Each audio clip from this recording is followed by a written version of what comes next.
નમસ્કાર, આપ જોઈ રહ્યા છો સીએનસીસી ગુજરાત. તારીખ 31/1/2024 ના રોજ દેવિકાબેન પોતાના મકાનમાં સૂઈ રહ્યા હતા. એ જ સમયે 1/2/2024 ના ગુરુવારના રોજ વહેલી સવારે 5:01 વાગ્યાના પરોઢિયે તેમના મકાનમાં પ્રવેશના દરવાજે આગ લાગી હતી. જે આગ દેખાતા દેવિકાબેને રાડો અને બૂમો પાડતા તેઓને દરવાજા બાજુ તેમના સગો ભાઈ નાગેન્દ્ર ઉભેલો જોવા મળ્યો હતો.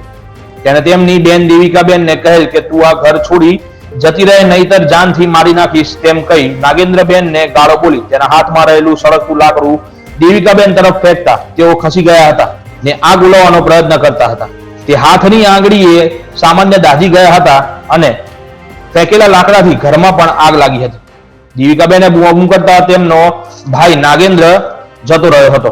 સદનસીબે કોઈ જાનહાનિ થઈ ન હતી, પણ સામાન્ય ઈજાથી આ મામલો પત્યો. Bureau chief, CNCC Gujarat, Patan.